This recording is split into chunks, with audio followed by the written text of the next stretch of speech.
Welcome back to the Wedding Day Photography Blueprint, my complete beginner's guide to photographing a wedding day from start to finish. We've already covered bridal prep in part 1, how to photograph the ceremony in part 2, and group shots and couples portraits in part 3. If you've missed any of those, I'll link them right here and down in the description below so that you can catch up. Today we're moving on to part 4, how to capture the wedding reception and the speeches. This is a massive part of the day where things do start to get a little bit more relaxed. Emotions start to flow and you'll capture some of your most natural and storytelling images throughout the whole day. So stick with me, because by the end of this video you'll know exactly how to photograph the reception decor before the guests touch anything, capture natural candid images as the party vibe starts to kick in, nail that big entrance shot when the bride and groom are announced into the room as a married couple for the first time, how to stay productive during the wedding breakfast, and last but by no means least, how to cover the speeches with confidence even with tricky lighting. And just before we dive in, don't forget to hit that subscribe button and ring the bell so you don't miss out on the last part of this series, where we'll cover the evening reception, the first dance and the big party at the end, plus all of the other wedding photography tips and tutorials and gear review videos that I've got coming your way. Oh, and yes, I've made another free downloadable cheat sheet that'll be available for you in the description below, covering my top reception tips and my go-to camera settings.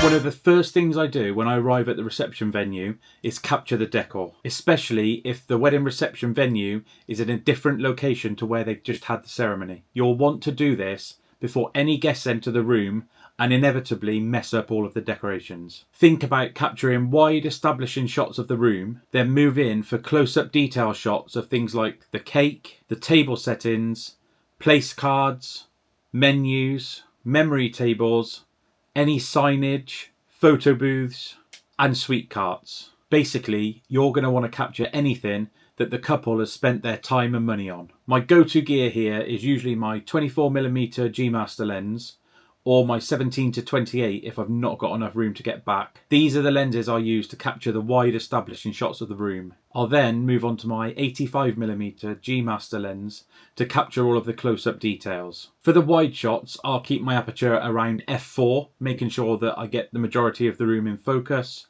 And for the close-up detail shots, I'll drop it down to f1.8 to f2.8 so I get that nice blurry background behind whatever I'm trying to capture. My ISO can range anything from 100 to 800 depending on the available light in the room, and my shutter speed I don't mind dropping down to as low as 1/125th of a second, because at this point of the day there's nothing moving, so we don't have to worry about any motion blur. Now once the guests are all mingling, this is your time to capture your candid images. The couple have usually relaxed a little bit at this point. The majority of the formalities are over and people are now just enjoying themselves, the couple included. If you've got an outside reception, look for things like lawn games, people chatting at the drinks tables, maybe kids running around outside having a good time. For indoor receptions, it's all about the guests. Capture them laughing, having a cheeky treat from the sweet cart, or maybe interacting with the entertainers such as the musicians or the magicians.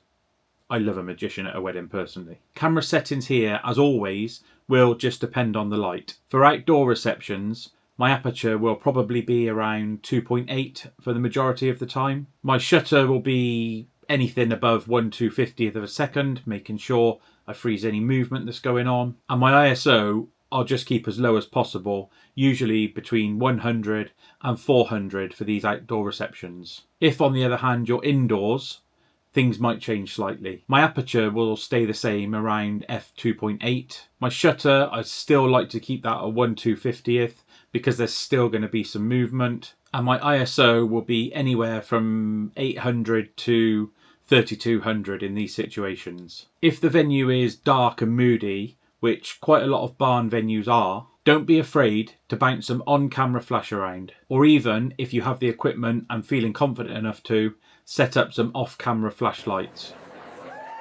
Next up is the bride and groom's big entrance into the wedding breakfast. This is another one of those moments that you absolutely don't want to miss. Often there'll be music, cheering, clapping, and even sometimes the waving of hankies in the air. Not sure if this is just a UK thing or if this happens all over the world. But in general, there's going to be loads of energy and loads of brilliant images that you can capture. But here's the catch. As soon as the bride and groom are announced into the room, everyone is going to stand up. So make sure that you've got yourself positioned with a clear line of sight from where the bride and groom enter the room to the top table. It's definitely worth chatting with the couple beforehand about the route they're going to take up to the top table. That way you'll know where to stand to get the best shots of them entering the room. Gear wise here, I definitely recommend a zoom lens. Something like a 24 to 70mm, or myself, I like to use my Tamron 35 to 150mm. That way you can quickly switch from wide shots of the room, capturing all of the guest reactions, to close-up in-tight pictures of the bride and groom to capture their emotions, their laughs and their happy smiles. My settings here will have my aperture around f2.8 to f4. My shutter speed, I like to keep this a little bit higher at around 1/320th to 1/500th of a second if there's enough light in the room to make sure that I freeze any motion. My ISO, again, may need to go a little bit higher here to compensate for the higher shutter speed. Just keep it as low as you possibly can while still making sure you get a correct exposure.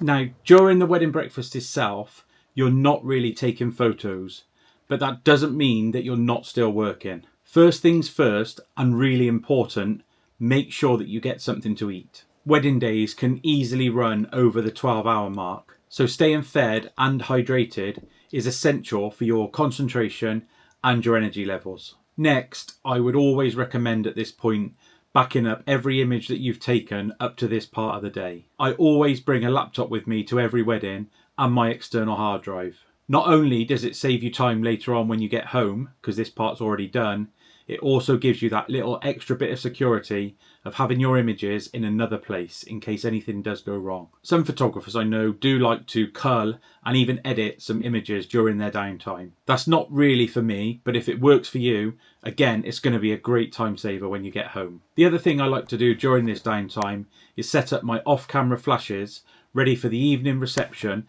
and the first dance. That way there's no rushing around later on in the day when all of the guests have come away from the wedding breakfast. And here's a quick tip that I've learnt the hard way from.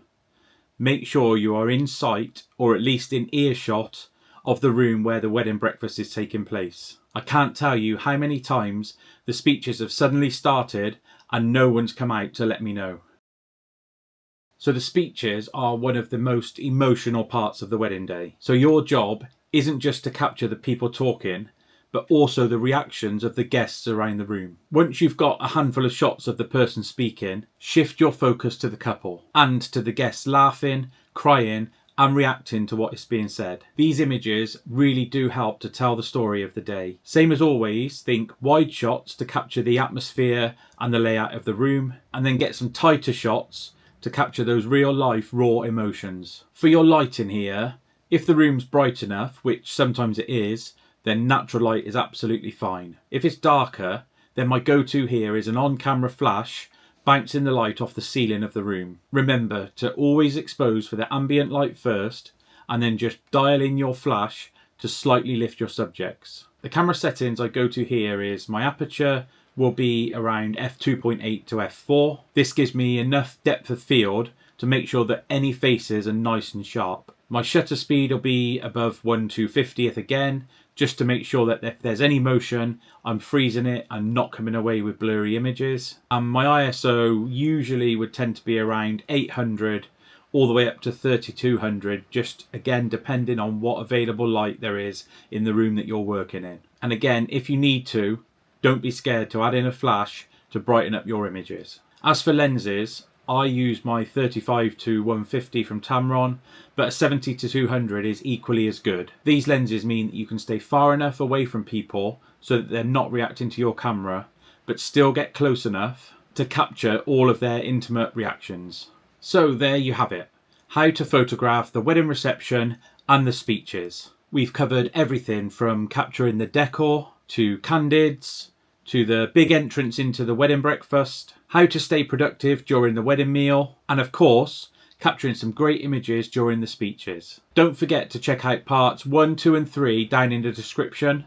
I'll make sure I link the playlist down there so you can catch up. And get ready for part 5 next week, where we'll be talking about capturing the evening reception, the first dance, and the big party afterwards. Believe me, that's where things really kick off. Make sure you like this video if it helped you. Subscribe to the channel so you don't miss the next part of the series. And drop a comment below if you have any questions about photographing wedding receptions. And remember, I've made you a free cheat sheet with all of my wedding reception tips and camera settings. This is linked below, along with all of the wedding gear that I use at every wedding that I go to. Just for clarity, those are affiliate links, which means if you buy through them, I will earn a small commission and it will help support the channel, but it won't cost you any more. Thanks so much for watching, and I'll see you at the same time, same place next week for part 5.